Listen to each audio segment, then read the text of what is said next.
அனைவருக்கும் வணக்கம். இது ஏகேஎன் ஸ்டுடியோ. இன்னைக்கு நம்ம வந்து ராமாயணம் திரைப்படத்தில் ட்ரெய்லர் இருந்திருக்கு. ஏறக்குறைய ஒரு 4 நிமிஷம். நம்ம வந்து பொன்னியின் செல்வன் 2 வந்து 3 நிமிஷம். என்னடா இவ்வளோ பெரிய ட்ரெய்லர்னு பார்த்தா இங்கே 4 நிமிஷத்துக்கு இவ்வளோ பெரிய ட்ரெய்லர் விட்டுருக்காங்க. ஆல்ரெடி தெரிஞ்ச கதை பொன்னியின் செல்வன். இந்த ராமாயணம் ஆல்ரெடி தெரிஞ்ச கதை தான். சரி, நம்ம இந்த திரைப்படத்தில் வந்து ரன்வீர், அப்புறம் வந்து யாஷ், அப்புறம் வந்து சாய் பல்லவி, அப்புறம் இந்த லெஜெண்ட் ஏஆர் ரகுமான் அவர்கள், அப்புறம் ஹாலிவுட் மியூசிக் டைரக்டர், ஒரு பயங்கரமான காஸ்ட் உள்ள திரைப்படம்.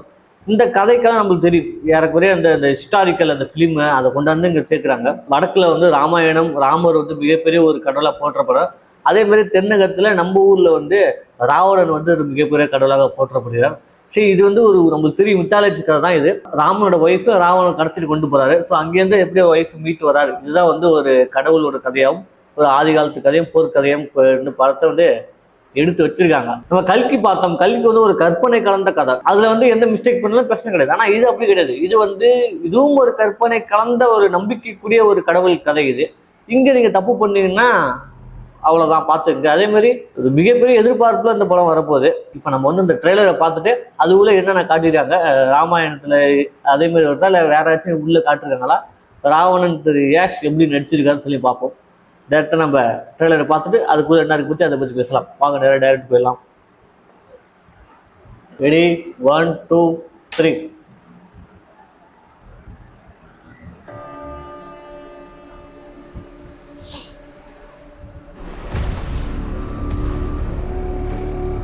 வா. ஓ, யார் நீ? புதிய அரசு.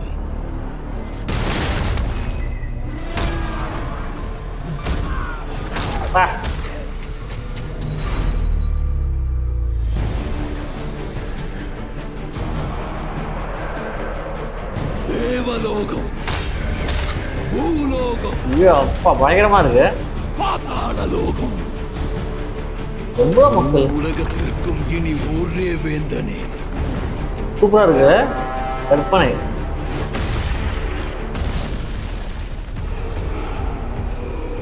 தரமா இருக்காப்ல. பேரண்டத்தில் எப்பொழுதெல்லாம் துன்பம் நிகழ்ந்துள்ளதோ இறைவன் விஷ்ணு காப்பாற்றியுள்ளார். என் தலைப்புதல்வன் ராமன்.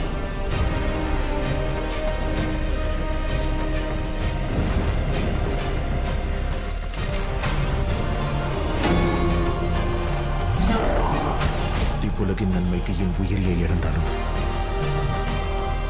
அதில் எனக்கு சந்தோஷம். பயங்கரமா இருக்கு.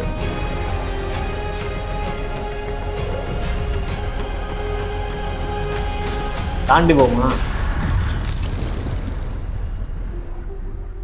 முடிவெடுத்து விட்டேன். ஒரு புதல்வனாக தந்தையின் வாக்கை காப்பாற்றுவது எனது கடமையாகும்.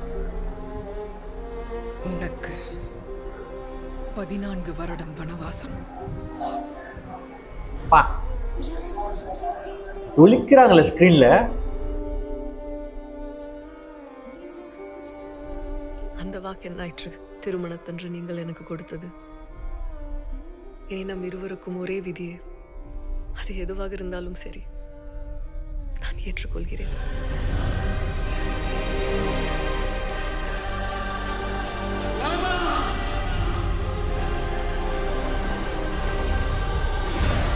ஓடு. ஜனஸ்தானத்தின் இளவரசி சூர்பனகை. அவளுக்கு உங்கள் மீது ஒரு மயக்கம். ராமன் மீது பழி தீர்க்கப்படும் சொற்பனகை.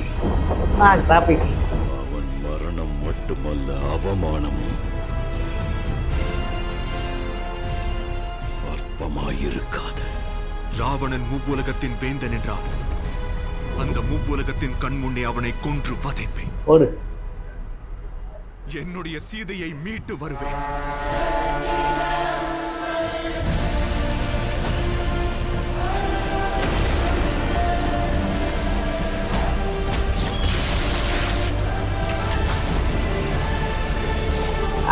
மரணமா இருக்கு.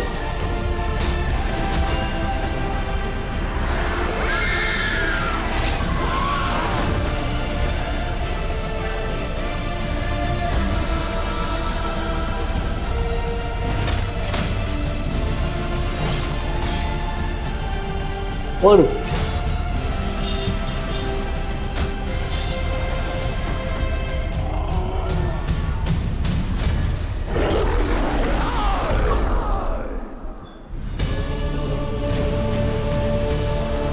கும்பகர்ணனா? இது ராமயுகத்தின் உதயம்.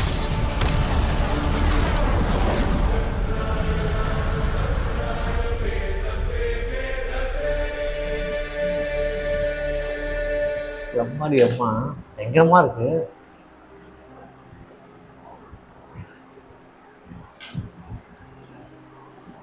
இது எப்படி இருக்குன்னா நல்லா இருக்கு. இது வந்து சோசியல் மீடியாவில் எனக்கு தெரிஞ்சு ஒரு வறுத்தெடுக்கப்பட வேண்டிய ட்ரெய்லராக இருக்கும்னு நினைக்கிறேன். ஏன்னா நல்லா இருக்குது, உண்மையை சொல்ல போனால் நல்லா இருக்குது. இப்படி தான் இது வந்து வெளில வரும்னு எனக்கு தெரியும். ஏன்னா போஸ்டர்லேயும் சரி, அவங்க பண்ண கிளிம்ஸ்லையும் சரி, இந்த டோனில் தான், இந்த ஒரு எக்ஸ்பெக்டேஷனில் தான் இந்த படம் வரும்னு தெரியும் எனக்கு. நல்லா இருக்குது. நம்ம இப்படி இதில் விமர்சனம் பண்ணுறோம், ஆனால் தேட்டரில் உட்காரப்ப இதை விமர்சனம் பண்ண மாட்டோம். ஏன்னா ட்ரீட்டாக இருக்கும், விஷுவல் ட்ரீட்டாக இருக்கும். தேட்டரில் நல்லா இருக்குது, சொல்கிறதுக்கு சூப்பராக இருக்குது, பார்க்குறதுக்கு நல்லா இருக்குது. ரஹ்மான் சார் இன்னும் அந்த பிஜிஎம் கொஞ்சம் நல்லா போட்டுக்கலாம்னு தோணுது. ஏன்னா வந்து எந்த ஒரு பிஜிஎம் உடம்புல ஒட்டாத மாதிரி இருக்குது, காதுக்கு கரம்பரன்னு போயிட்டு இருக்குது. பிஜிஎம்மாக ஒரு நல்ல நினைவாக இல்லாமல் இருக்குது. எனக்கு தெரிஞ்சு இந்த டைட்டிலுக்கு ஃபஸ்ட் போடுவாங்களா, முன்னாடி விட்டாங்களா, அது வந்து அந்த சூப்பராக அந்த ஹம்மிங்கோட விட்டுருந்தாங்க. இதுக்கே ஆஸ்கர் அவர் வாங்கின தலைவனும் இருக்கான், இன்னொருத்தவர் இருக்கார். இந்த படத்தில் வந்து விஜயபக்ஸ் நம்ம ஷார்ட் நான் பார்த்தேன், தரமாக இருக்குது, சூப்பராக இருக்குது. இந்த படத்துக்கு என்ன தேவையோ கலர்ஃபுல்லாகவும் கரெக்டாகவும் இருக்குது. சில பேர் இந்த விஎஃப்எக்ஸ்க்கு வந்து கிண்டல் பண்ணலாம், பரவாயில்ல, ஆனால் நல்லா இருக்குது. ஏன்னா தமிழ்நாட்டில் எப்படின்னு தெரியல, இது எந்த கிண்டல் பண்ண வாய்ப்பு இருக்குது. மற்ற ஸ்டேட்லாம் தூக்கி வச்சு கொண்டாடுவாங்க இதை, ஏன்னா நல்லா இருக்குது. ஹாலிவுட்லேயும் இந்த மாதிரி தான் பண்ணுறாங்க. டைரக்டர் இந்த படத்தை எப்படி எடுக்கணும்னு நினச்சிருக்காரோ அந்த மாரி தான் கொண்டு வராது. நம்மளுக்கு பிடிச்ச மாதிரி, நம்ம எதிர்பார்க்குற மாதிரி வராது. ஸோ அதனால் என்னை பொறுத்த வரைக்கும் ஓகே, அக்செப்ட் பண்ணிக்க, இது நல்லா இருக்குது. ராமாயணம் திரைப்படம் வந்து தியேட்டரில் வரட்டும், வந்ததுக்கப்புறம் நம்ம ஃபுல் டாக்டிக்கல் எக்ஸ்பீரியன்ஸாக சொல்லுவோம். அதேமாதிரி யாஷ் ராவணனா தமிழில் வந்து தமிழ் கடவுளாக நம்ம வந்து தென்னகத்தில் அவரை போட்டுறோம். ராவணனை வந்து கேவலமாக காட்டிடாதீங்க. ராமனுக்கு இணையாக வந்து ஒரு போர் செஞ்ச ஒரு மனிதன். எப்படி இவனை காட்ட போகிறான், வடக்கன்ஸ் மோஸ்ட்லி எப்படி காட்டணும்னு தெரியும் உங்களுக்கு. இருந்தாலும் அப்படி காட்டிட வேணாம் அப்படிங்கிறது என்னோட எடுத்து வச்சிடானோ பார்ப்போம், பார்த்ததான் தெரியும் எப்படி எடுத்து வச்சிருக்கான்னு சொல்லிட்டு. நல்லா இருக்குது பார்க்கறதுக்கு ட்ரெய்லர். ஒரு சினிமா ட்ரீட்டாக இருக்குது. தமிழ்நாட்டில் மிகப்பெரிய எதிர்ப்பு வர வாய்ப்பு இருக்குது. என்ன எங்கள் ராவணனை எப்படி காட்டிட்டீங்க, என்ன எப்படி காட்டிட்டீங்க சொல்லி எதிர்ப்பு வர வாய்ப்பு இருக்குது. இருந்தாலும் நல்லா இருக்குது. தேட்டரில் படம் வரட்டும். தீபாவளி எப்போ வருதுன்னு நினைக்கிறேன். படம் வந்தோடனே நம்ம பார்த்துட்டு ரிவ்யூ சொல்லுவோம். என்னை பொறுத்த வரைக்கும் ராமாயண திரைப்படம் நல்லா இருக்குது. இந்த படத்தில் பாட்டெலாம் இருக்கான்னு தெரியல, அப்படி பாட்டெலாம் இருந்தால் பாட்டெலாம் வெளில வரட்டும், அதெல்லாம் நம்ம பார்த்து பேசுவோம். பாட்டும் நினைவு ஞாபகம் வருது, ஓம் திரைப்படத்துலேருந்து தனுஷ் சார் நடித்த படத்தில் பாட்டை ரியாக்ஷன் பண்ணல. ஏன்னா பாட்டெல்லாம் வந்து காப்பிரைட்ஸ் அடித்து காலி பண்ணி விட்டுறானுங்க. இந்த மாதிரிலாம் தொழில் பண்ண முடியல, எங்கே போனாலும் காப்பிரைட்ஸ் கொடுக்குறானுங்க. 2 நிமிஷம் ஒன்றும் காப்பிரைட்ஸ் கொடுத்து சேனலே பிளாக் பண்ணிடுறானுங்க. அதனால் கொஞ்சம் கஷ்டம். ட்ரெய்லர் அப்புறம் வந்து படம் ரிவ்யூ எக்ஸ்பிளேஷன் வீடியோ போடலாம். தொடர்ந்து சேனலில் ஆதரவு கொடுங்க. நாங்கள் வந்து உங்களை நம்பி தான் இந்த சேனல் ஆரம்பிச்சிருக்கோம். வீடியோ பார்க்குறீங்க, லைக் பண்ணிட்டு ஆதரவு கொடுங்க. நன்றி, வணக்கம்.